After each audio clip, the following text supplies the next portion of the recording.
In my father's final days, we held hands and said the kinds of things families say when time is running short. And then he said something I'll never forget. "Son, I love you, and you were my most difficult child."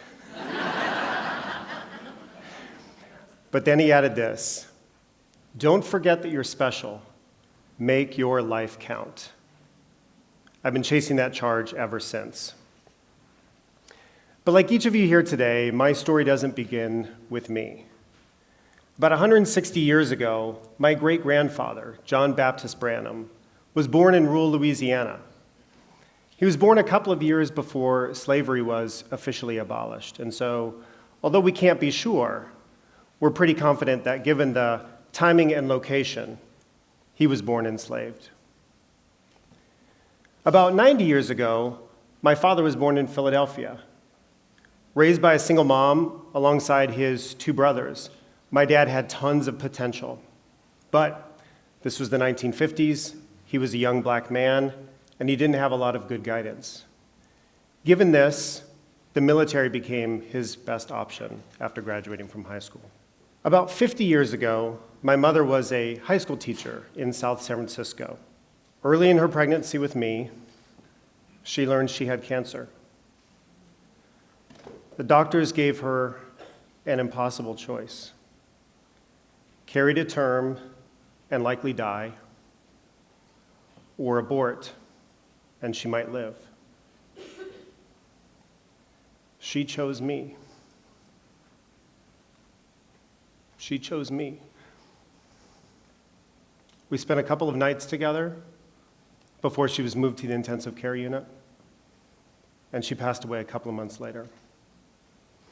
So when I talk today about potential and opportunity, I'm not talking about a slogan.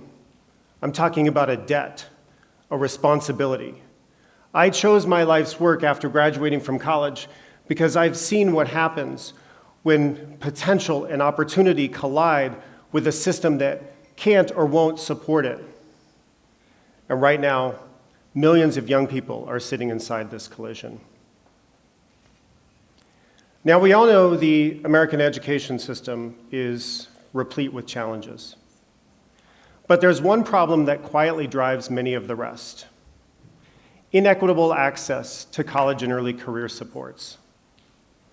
The American School Counselor Association recommends a ratio of 1 counselor for every 250 students. Let that sink in. But right now in America, the ratio is 1 to 376. And right here in Oregon, the ratio is 1 to 400. And in some states, the ratio is 1 to 700.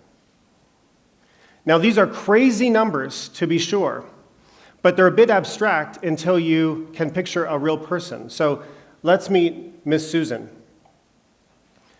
Susan is a counselor at a local high school. She's hardworking, super dedicated, and completely overwhelmed. Miss Susan is responsible for hundreds of students, which means she's not only overseeing their schedules, she's triaging their futures. Now let's meet Javier. Javier is a student at a local high school. He's hardworking, gregarious, but he's not sure about his future. He does get excited when he thinks about the potential to go to college, but he doesn't know how to map that journey. He's also wondering about his career potentials. And more immediately, he's thinking about needing to get a resume put together for a summer job that he wants. In a perfect world, Ms. Susan and Javier would sit down together, and they would talk about his passions, his interests, and the kind of life he'd like to live when he's, say, 35. They'd also work together to craft a plan. So how's he going to navigate to college? Is he going to do a 4-year or a 2-year program? What's he going to major in?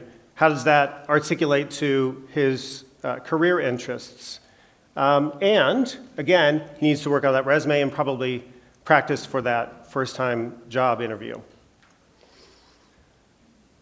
But here's the truth. with a 1 to 376 ratio, the system forces Susan to act more like an emergency room doctor. The students in crisis get the attention, and don't get me wrong, they need and deserve it. But what about the hundreds of quieter students? At best, they get a 20-minute meeting, if at all. This isn't a counselor problem. This is a scale problem. So here's the question I want to put on the table for us today. How do we deliver personalized, on-demand, college and early career supports for every student in America, and especially those from low-income families, when we simply don't have enough human beings to do the work? And don't get me wrong, we're not going to hire our way out of this problem anytime soon. Right? So here's the transformational idea. We employ closed universe, thoughtfully curated, agentic AI coaches who work in partnership with real human advisors so we can get to that scaled impact we're talking about. More than chatbots, agentic AI coaches can reason, plan, and adjust to feedback. Let me be clear, this isn't AI as the authority. This is AI as the partner for students and for counselors. If Ms. Susan has 376 students she's responsible for, she doesn't need a miracle. She needs a lever. Ms. Susan needs and deserves trusted tools that can help her do the repeatable guidance so that she can spend her time doing the things that human beings do the most or do the best. Now, you might be saying to yourself, AI is everywhere. What's different about this? The difference is humanistic design. Humanistic design and AI means we're building with the full humanity of students in mind. Here are the rules. First, students should be able to choose their coaches. Representation matters. Diversity of gender, diversity of races, diversity of styles, because comfort creates connection. Secondly, accessible language. Students should be able to have conversations with coaches in the language that they feel most comfortable. Right? I have an exciting theory that if we can partner students with coaches that look and sound more like them, they'll meet with those coaches more often and have deeper conversations. Number 3, affirming and specific. In a sea of negativity, students need positive, affirming feedback. They also deserve the kinds of feedback that leads to real products. So, a college and career plan, a resume, a scholarship list, etc. Number 4, research and best practices. Coaches shouldn't guess or manufacture superficial feel-good responses, right? They should be grounded in research and best practices and rigorously trained and tested by real human advisors. Number 5, time-bound and mobile. Students should be able to have the conversations with their coaches in 15 to 20 minutes on their phone, period. Privacy and security, and this one is non-negotiable, right? So students should not be forced to trade their personal stories for surveillance. Their data must remain protected. Students' conversations with their coaches should remain private and should not feed the generative AI world to which we all have access. Finally, the output must connect back to humans. So Javier should be able to produce those products like the plan, the resume, the scholarship list, etc., and bring that back to Miss Susan or to another trusted adult or to his parents so that they can add that additional special value that human beings can offer. This is the formula, right? Human beings doing the relational, deep work, AI doing the scale, and together we're able to get to that more equitable distribution of college and early career supports. Excitedly, this isn't hypothetical. Students are already telling us what works. In a recent survey of more than 1,200 disproportionately low-income students, 97% said that digital college and early career resources were helpful.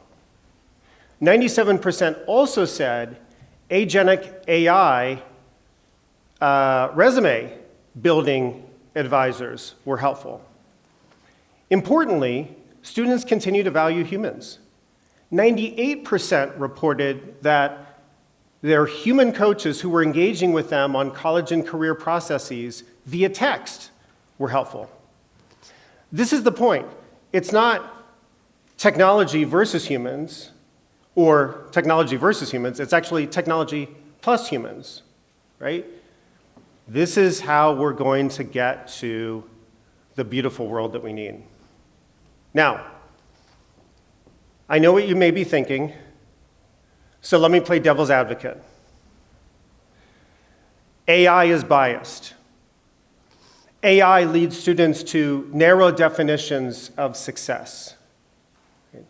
AI is surveillance masked as a friendly face. These are all fair critiques, and they require us to install guardrails that are as serious as the stakes. Transparency. Let's be honest about what the tools can and can't do. Human oversight. When students are in crisis or their challenges are particularly complex, human beings need to step in. Bias auditing and continuous improvement. Data minimization. Let's collect less and protect more. Student agency. The whole point of this is to expand student agency, not to shrink it.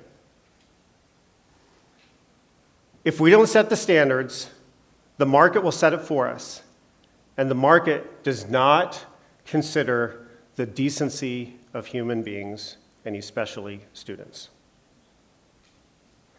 Now, I know we're not going to solve the ratio of counselors to students overnight, but we can fix the fact that for all intents and purposes, the majority of America's youth don't have meaningful access to personalized on-demand college and career supports. Right?